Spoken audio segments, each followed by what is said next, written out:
fazer a minha vontade ou fazer a vontade do Senhor? Abraão, ele fez a vontade de Deus. Apesar de tudo aquilo que ele teve que abrir mão, ele entendeu que a vontade do Senhor era boa, agradável e perfeita, e era nessa direção que ele tinha que caminhar. Em um dado momento da vida de Abraão, ele teve que partir para a guerra. Ele teve que ir para a batalha, literalmente. Quando Ló é levado cativo, e junto com Ló muitas outras pessoas e famílias, Abraão então ele vai atrás e ele faz guerra com 5 reis, e dessa guerra ele retorna vitorioso. Tem tempos na nossa vida, irmãos, que nós temos que partir para a guerra, sim, literalmente. Tem tempos na nossa vida que nós temos que agir, que nós temos que tomar uma decisão, que nós temos que fazer uma escolha.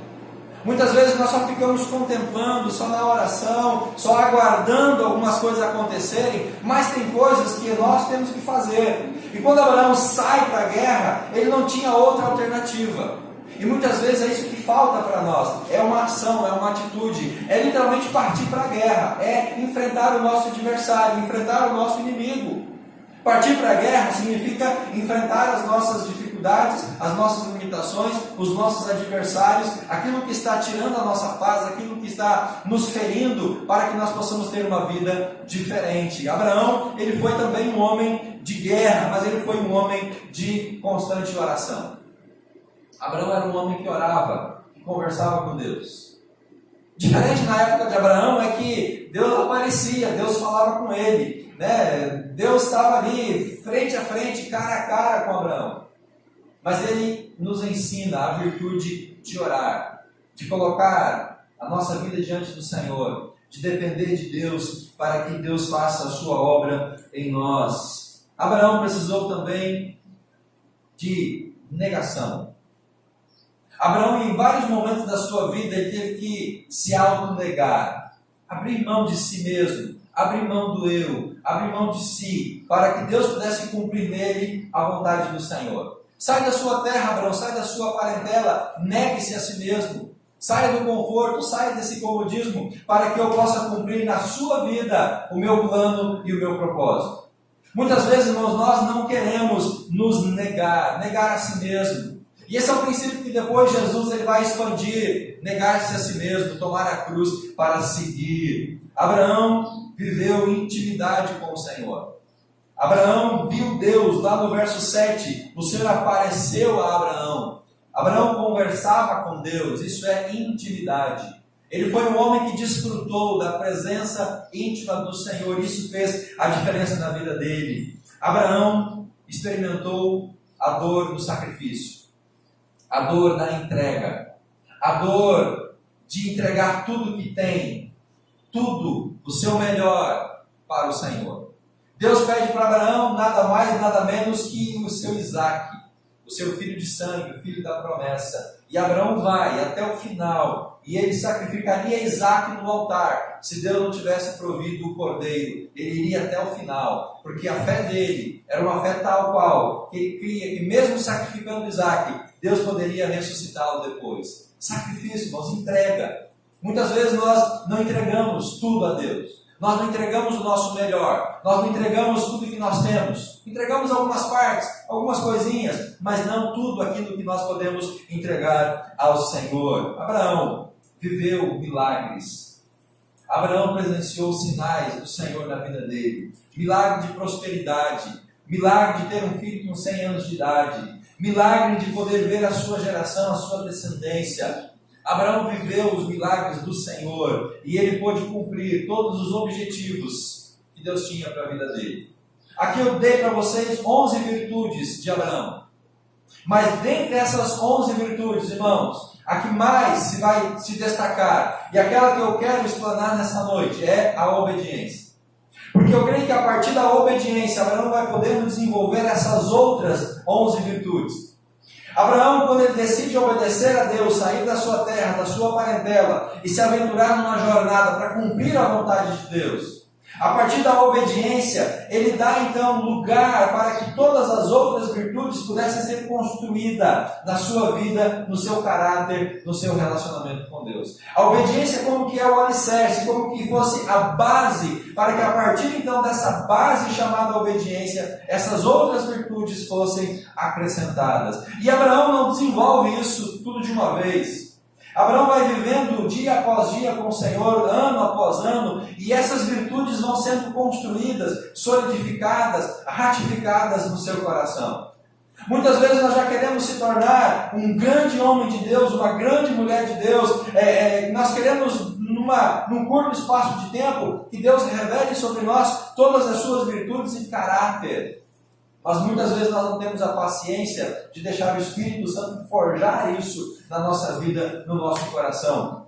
Forjar essas virtudes numa caminhada, numa jornada, andando com Deus, desfrutando da presença dEle. Queridos, Abraão, ele tem todas essas virtudes e ele apresenta essas virtudes para nós num trabalho árduo, duro, doloroso, de Deus forjar isso dia após dia sobre o seu coração. Mas a base para todas elas é a obediência. A obediência se tornou o alicerce no qual Deus então edifica a vida desse homem chamado Abraão. Que as virtudes do Senhor, que as bênçãos do Senhor, que o caráter do Senhor possa estar sobre a sua vida. E isso, meus irmãos, Deus vai construindo, Deus vai edificando, Deus vai formando sobre mim e sobre você. Amém? Amém. Primeira questão que nós vamos compartilhar nessa noite é Abraão se tornando o patriarca não somente da fé, mas Abraão se tornando o patriarca da obediência. Eu quero que você pense comigo, querido, sobre essa perspectiva. Abraão como o pai da obediência. Nós conhecemos Abraão, a partir do livro de Hebreus, capítulo 11, principalmente, como o pai da fé. Quando se fala em Abraão, o que você pensa? Abraão é o pai da fé. E não está errado, está certo? Abraão, ele é considerado o pai da fé. Mas, nessa noite, nós vamos acrescentar a Abraão uma outra paternidade. A paternidade da obediência. Abraão, ele se torna um homem obediente a Deus. E essa obediência, ela se estende também para os seus descendentes, para as suas gerações futuras. Obediência é a marca espiritual de Abraão. Lá no capítulo 11 de Hebreus, no verso 8, o autor vai dizer que foi pela fé que Abraão obedeceu a Deus. Então a obediência é uma marca, é uma característica registrada na vida de Abraão. Não poderia ser diferente. Abraão não poderia ter se tornado o pai da fé, o grande homem de Deus que ele foi, se ele não tivesse sido obediente ao Senhor. Então ele se torna o patriarca da obediência. A obediência é uma característica de Abraão. E, meus irmãos, a obediência, ela também pode ser atrelada como uma consequência da fé. Veja o que diz Hebreus capítulo 11. O autor, quando escreve a galeria dos heróis da fé, ele vai dizer sobre Abraão, no verso 8 do capítulo 11, pela fé Abraão obedeceu, quando foi chamado, partindo para o lugar aonde ele receberia como herança, e partiu sem saber para onde ele ia. Abraão tem aqui a obediência através da fé como uma marca da sua vida. Lá no versículo 6, o autor vai dizer que sem fé é impossível agradar a Deus. O autor fala assim: sem fé é impossível agradar a Deus, pois é necessário que quem se aproxima de Deus creia que Ele existe e que Ele vai recompensar aqueles que o buscam. Agora, irmãos, pensa na seguinte lógica: se sem fé é impossível agradar a Deus, a questão é, sem fé é possível obedecer? Será que sem fé, sem essa confiança, sem essa dependência, nós seremos bons servos de Deus e servos obedientes? Sem uma fé em Deus, uma fé em Jesus Cristo, uma fé que nos leva a crer na palavra, seremos nós obedientes? Então, se sem fé é impossível agradar a Deus, eu posso acrescentar um outro conceito dizendo que sem fé é impossível obedecer ao Senhor. Sem fé é impossível obedecer a Deus na medida e da maneira, da forma como Ele quer que nós obedeçamos. Porque é justamente a fé, a confiança, a dependência que vai nos tornar submissos e vai nos levar a ser, então, pessoas obedientes. A fé nos leva a agradar a Deus, mas essa mesma fé que nos leva a agradar a Deus é a fé que nos leva a obedecer a Deus, porque se nós estamos desobedecendo a Deus, nós não podemos estar agradando a Ele. Então a fé que me leva à obediência é a mesma fé que vai me conduzir a uma vida de agradar ao Senhor. Por isso que nós precisamos aprender com Abraão sobre esse conceito de obediência. Me tornar uma pessoa de fé, sim, mas me tornar uma pessoa obediente. Porque tem muitas pessoas que são até pessoas de fé, mas elas não são obedientes como Deus quer que elas sejam. Então, meus irmãos, se a minha fé, se a sua fé te leva a obedecer a Deus, esta fé e essa obediência vai fazer com que você agrade ao coração do Senhor. Amém? Como que Abraão se torna patriarca da fé? Pastor, não houve nenhum outro homem de Deus que tenha obedecido ao Senhor antes de Abraão? Faça essa pergunta para você mesmo. Houve, antes de Abraão, algum outro homem que tivesse obedecido a Deus? Se houve algum homem, antes de Abraão, que obedeceu a Deus, por que Abraão se torna patriarca da fé e não esse outro homem ou esses outros que obedeceram a Deus? Eu quero que você pense sobre isso, querido, nessa hora. Mas eu vou desenrolar isso com você. Desculpa a expressão desenrolar. Vamos caminhar nesse pensamento.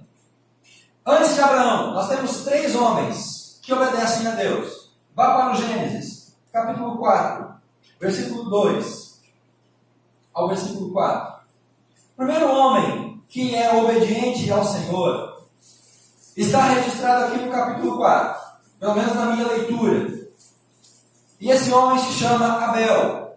Capítulo 4, verso 2 de Gênesis. Tornou ela, Eva, a dar à luz a um outro filho, Abel, irmão dele. Abel se tornou pastor de ovelhas e Caim, agricultor.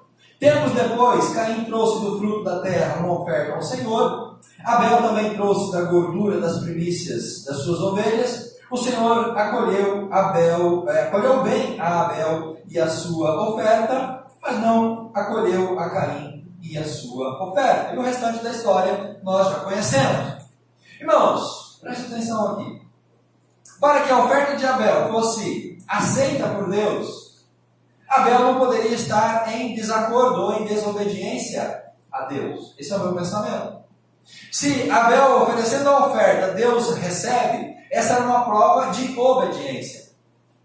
Então, antes de Abraão, nós temos Abel como um homem que se destaca aqui por obedecer a Deus, e Abel de fato era assim obediente ao Senhor.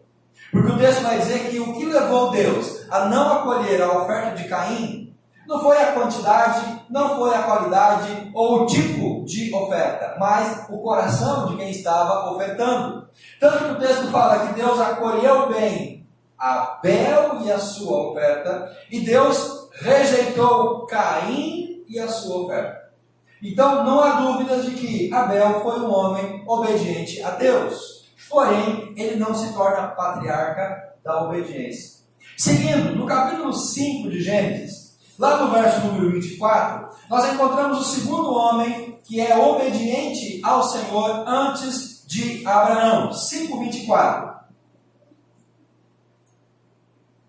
O texto diz: Enoque andou com Deus até que não foi mais visto, porque Deus o havia tomado. Queridos, para que Deus arrebatasse Enoque, para que Deus tirasse Enoque do contexto humano e levasse ele para a presença do Senhor, só poderia ser um homem obediente. Você concorda? Deus não iria tomar Enoque para si se Enoque fosse um vacilão, um desobediente.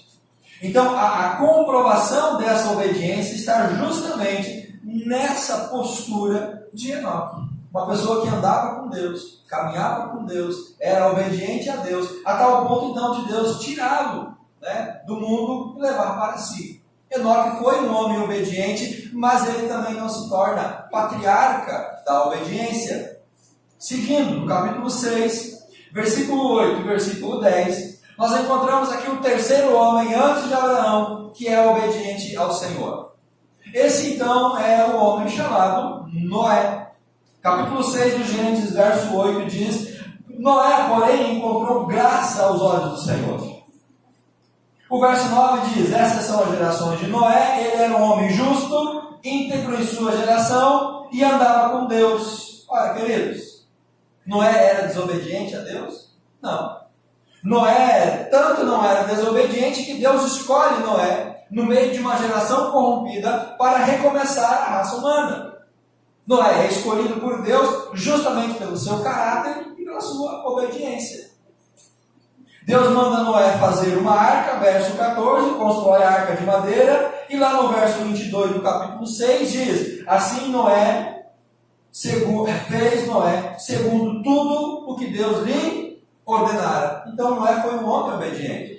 Agora, nós não encontramos e não vemos na descendência de Noé, ou pelo menos ele não se torna, a partir de Hebreus capítulo 11, o patriarca da obediência. Vá para o texto de Hebreus capítulo 11, a galeria dos heróis da fé.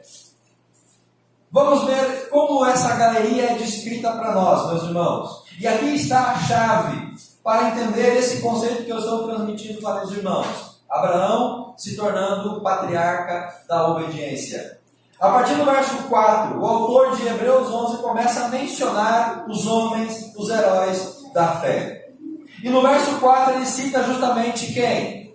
Abel. Pela fé, Abel ofereceu a Deus um sacrifício superior ao de Caim, por meio do qual foi aprovado como justo, dando Deus testemunho das suas ofertas. E mesmo depois de morto, ainda fala por meio dela. O primeiro homem que está na galeria dos heróis da fé é Abel. Segundo homem que aparece nessa galeria, versículo número 5. Pela fé, Enoque foi arrebatado para não experimentar a morte, não foi achado, pois Deus o arrebatara, visto que antes de ser arrebatado, havia sido aprovado por agradar a Deus. Agora, nós vamos então para o verso 7. O terceiro homem da galeria dos heróis da fé. Pela fé, Noé, temente a Deus, construiu a arca para a salvação da sua família, quando advertido sobre coisas que ainda não se viam. Por meio da fé, condenou o mundo, tornando-se herdeiro da justiça segundo a fé. Os três personagens de Gênesis estão na mesma ordem aqui na galeria dos heróis da fé, capítulo 11 de Hebreus.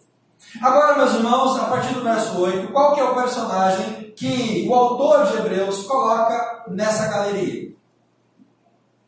Ele não coloca aqui o filho ou os filhos de Abel, até porque Abel não teve filhos, foi assassinado por Caim. Ele não apresenta nessa galeria os descendentes de Enoque. Enoque teve descendentes. Enoque gerou filhos. Mas o Hebreus 11, o autor não acrescenta, não coloca na galeria esses descendentes. Muito menos os filhos de Noé também não estão aqui na galeria dos heróis da fé. O autor ele vai de Noé justamente para Abraão. No capítulo 11, verso 8, diz: pela fé, Abraão obedeceu a Deus. E o interessante é, se nós continuarmos a leitura da galeria dos heróis da fé, lá no versículo 20, nós vamos ver qual é o próximo personagem que está acrescentado aqui. Qual é o personagem do verso 20?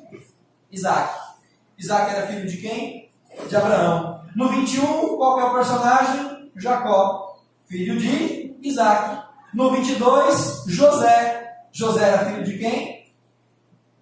De Jacó. Então, perceba que a partir de Abraão, o autor da galeria dos heróis da fé coloca Abraão e a sua descendência como homens de fé. Isso, irmãos, nos leva a entender, me leva a interpretar o fato de que Abraão se torna, aquém de Abel, Noé e Enoque, patriarca da obediência. Por quê? Porque ele consegue transmitir esse conceito, ele consegue transferir esse princípio, ele consegue transferir esse valor, essa virtude de obediência para a sua geração, para os seus descendentes. E é isso que caracteriza alguém como patriarca. Ele começa uma virtude e essa virtude se estende para os seus descendentes. Nós não encontramos aqui na Bíblia, em Hebreus capítulo 11, os descendentes de Abel, de Noé e de Enoque, mas nós encontramos aqui os descendentes de Abraão. Então essa informação me leva a fazer essa interpretação e atribuir a Abraão não somente o pai da fé, mas a Abraão, patriarca da obediência.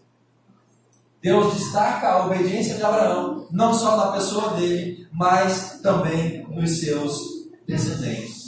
E é isso que nós, irmãos, temos que buscar aprender com o patriarca da obediência, Abraão. Não apenas nós sermos pessoas obedientes, não apenas eu ser obediente e temente a Deus, mas fazer com que essa obediência seja transmitida para a minha descendência. Fazer com que essa obediência ela seja prosperada nas gerações vindouras, nas gerações futuras. Porque é isso que vai determinar o sucesso ou o fracasso da Igreja de Cristo, o sucesso ou o fracasso de uma comunidade, de uma nação, de um povo, a obediência ao Senhor. Os países europeus que hoje estão mergulhados no ascetismo e afastados de Deus, foram países colonizados ou evangelizados, mas que no passar dos anos não transferiram essa obediência às outras gerações, e hoje nós temos gerações completamente distantes do Senhor. E se nós não transferirmos o conceito de obediência e temor a Deus às nossas gerações, aos nossos filhos e aos nossos descendentes, você vai ter o dissabor, nós vamos ter o dissabor de ver os nossos netos, talvez os nossos bisnetos, num centro de macumba, batendo tambor, ou adorando Buda, ou virando muçulmano. Então, se nós não transmitirmos um conceito de obediência, se nós não nos tornarmos patriarca da obediência na nossa casa, no nosso lar, na nossa geração, nesse tempo nós corremos o risco de ter uma geração completamente alienada ao Senhor no futuro. E isso já está acontecendo em muitos lares, em muitas circunstâncias, em muitas igrejas, porque o princípio de obediência não foi transmitido para as gerações futuras. Ou seja, homens e mulheres não se tornaram patriarcas da sua geração e para os seus descendentes. Por isso nós temos que deixar esse legado de obediência às gerações que virão após nós. Abraão, ele forma uma nação pela qual Deus seria conhecido diante de todos os povos. E o sucesso disso está basicamente alicerçado no conceito de obediência. É sério isso, meus irmãos. Nós precisamos nos tornar homens obedientes, mulheres obedientes, pais obedientes, pessoas tementes e obedientes a Deus. Mas nós temos que nos preocupar para que essa obediência ela seja então transferida para as gerações vindouras. Segundo conceito que eu quero dividir com você. Quando nós falamos de obediência, nós temos que pensar no oposto à obediência. E qual é o contrário de obediência? Desobediência. Se a obediência traz bênção, se a obediência traz virtudes, se a obediência abençoa, meus irmãos, quais são as consequências da desobediência? Então, quando nós pensamos em obediência, nós temos que pensar também no contrário, para que nós, se não obedecermos, sejamos cientes daquilo que vai acontecer conosco. Lá em 1 Samuel, capítulo 15, verso 22, Samuel ele escreve a pedido do Senhor para a nação de Israel. E Samuel escreve assim: melhor é obedecer do que sacrificar. Samuel diz: melhor é obedecer que sacrificar.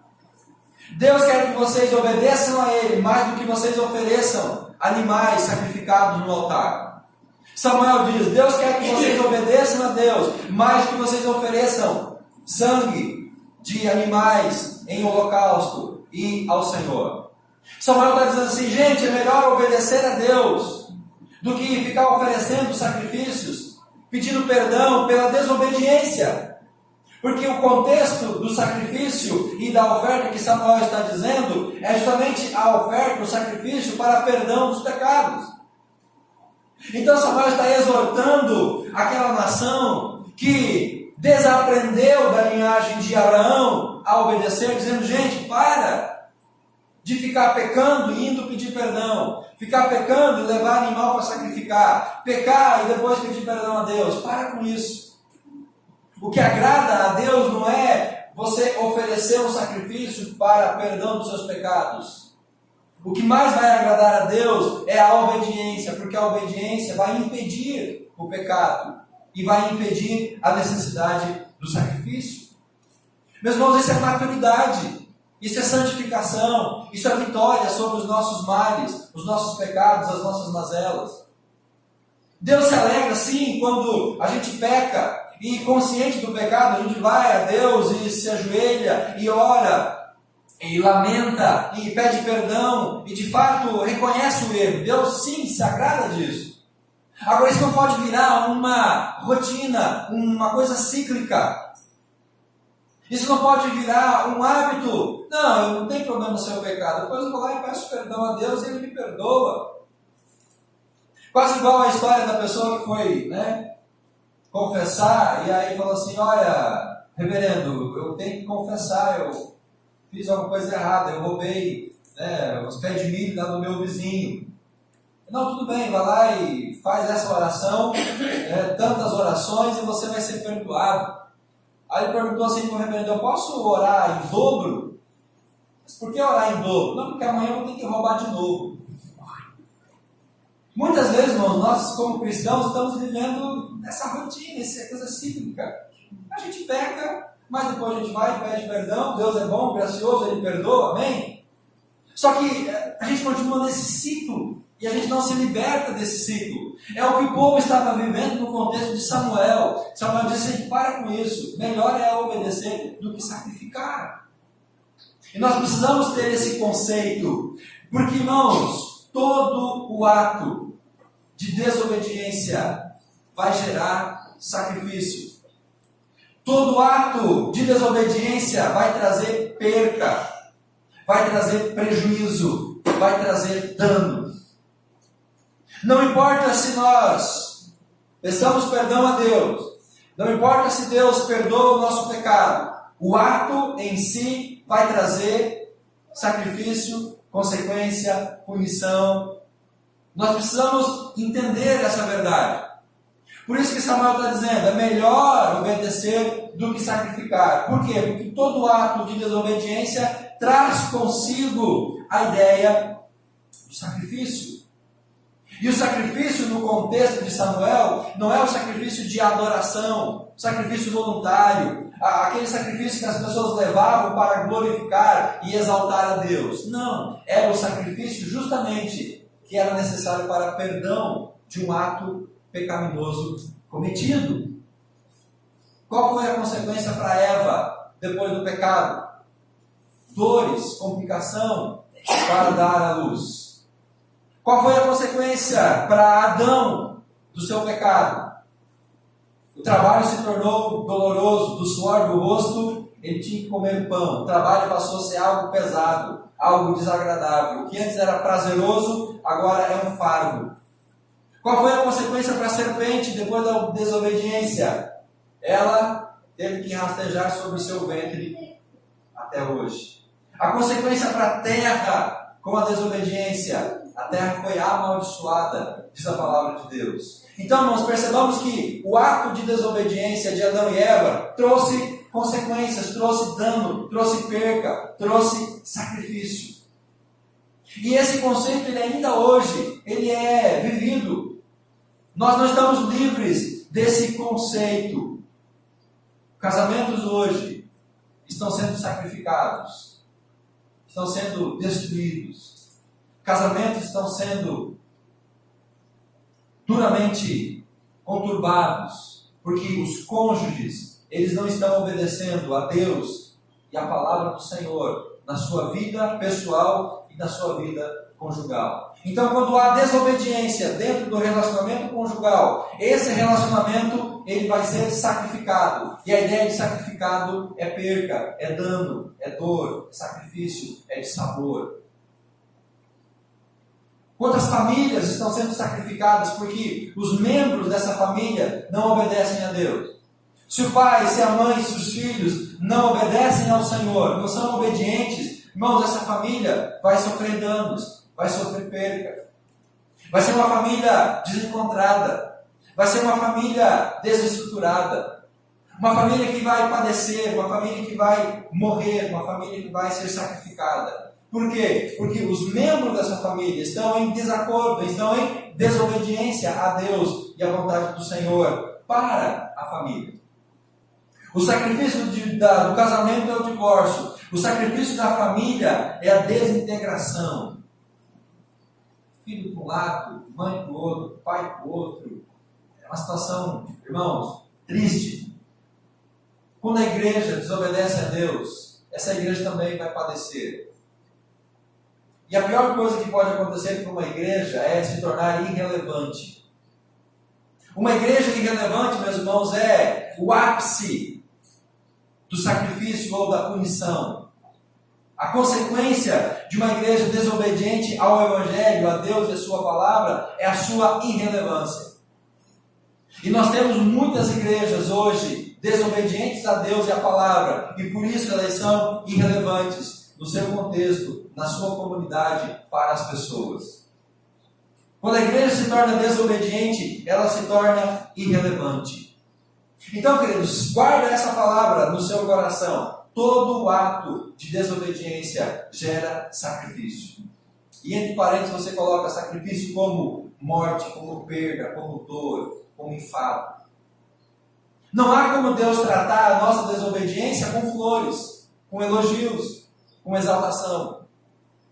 Todo ato nosso de desobediência vai ser punido pelo Senhor. Quando falamos em desobediência, que personagem da Bíblia vem ao seu coração?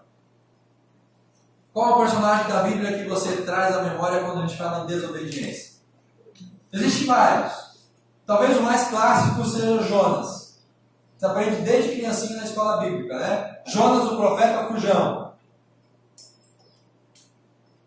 Jonas, vá para Nínive. Prega a palavra de Deus. Jonas foge para Tarsis. E aí a desobediência de Jonas coloca um navio em perigo, vidas em perigo. O peixe passa fome, porque o peixe engoliu, teve que vomitar Jonas.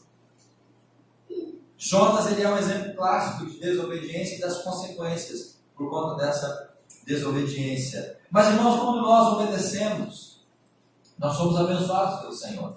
Amém?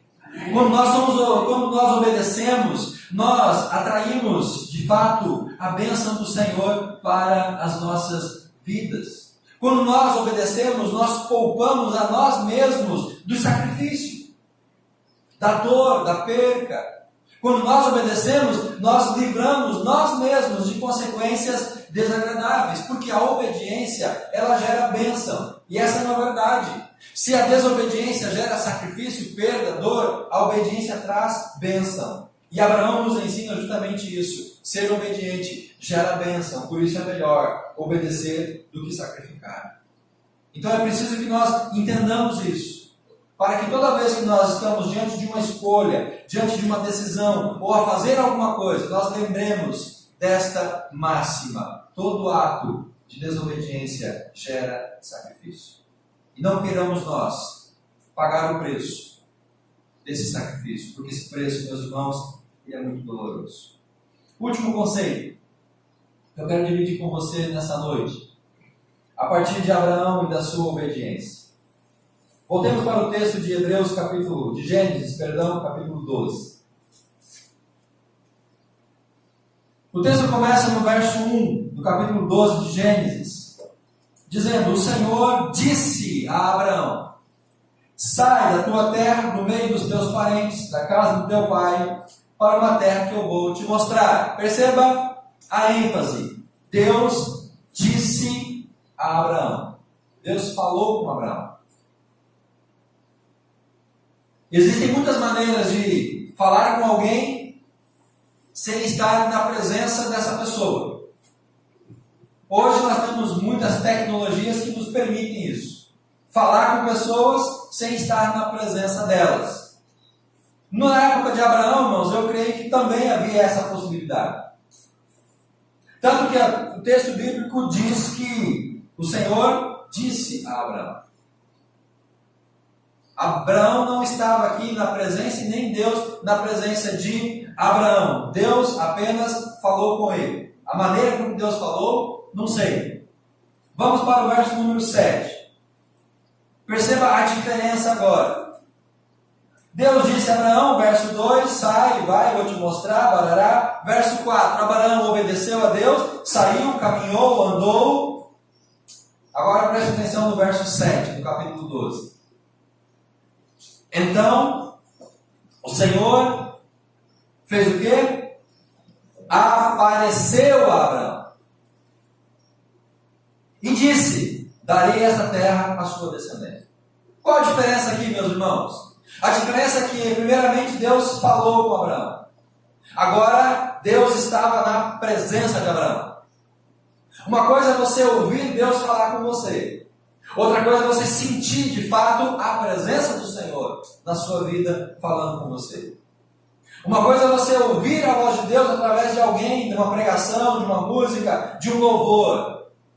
Outra coisa é você sentir, de fato, a presença do Senhor na sua vida.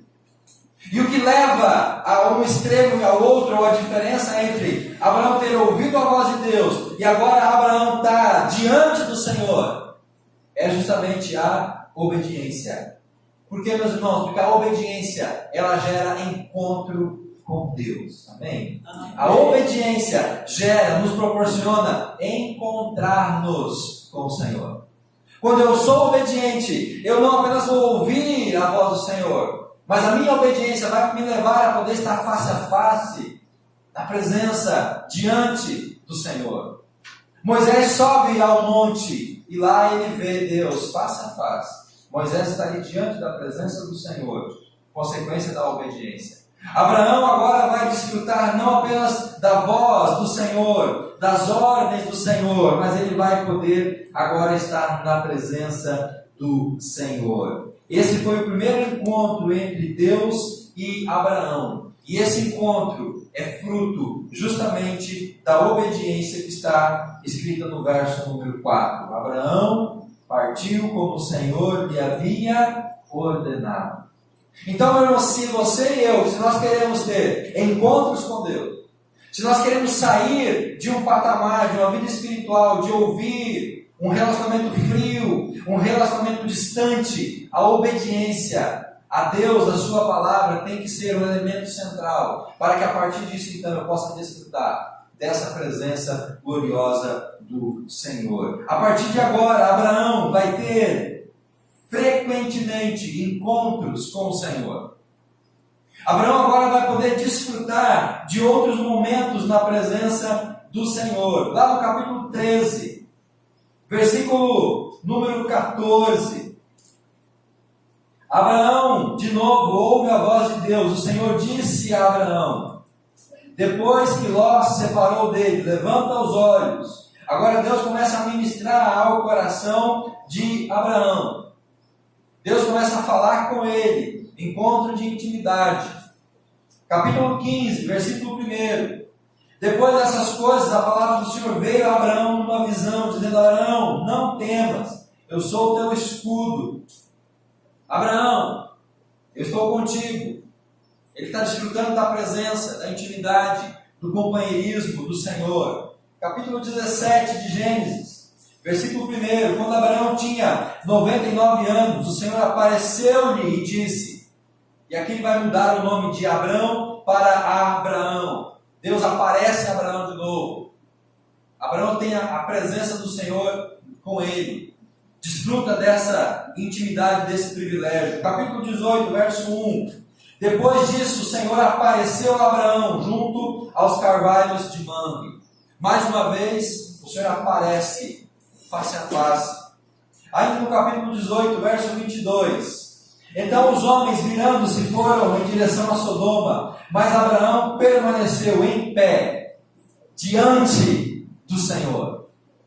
Abraão ficou ali em pé diante do Senhor. Verso 23. Chegando-se, Abraão disse: destruirás o justo com o ímpio? Agora Abraão vai negociar quantas pessoas Deus iria livrar de Sodoma e Gomorra. E Abraão começa a conversar ali com Deus, o anjo do Senhor, face a face, intimidade, meus irmãos. A obediência de Abraão leva ele ao encontro com Deus. E esse encontro com Deus começa a brotar, a gerar na relação entre eles a intimidade, a amizade, a dependência, como fruto de obediência. Então, se a minha vida espiritual ela precisa de algo mais significativo, se eu preciso de algo mais concreto, mais contundente na minha relação com Deus, se eu quero ver Deus literalmente, irmãos, eu preciso ser obediente. Porque sem obediência nós não vamos ter encontros com Deus. Muito pelo contrário, o profeta Isaías diz que os nossos pecados fazem separação entre nós e o nosso Deus. Encontros que Abraão teve com Deus. E esses encontros geraram um outro ensinamento que nós podemos aprender com esse homem. Esses encontros foram resultados de atitudes de fé de Abraão.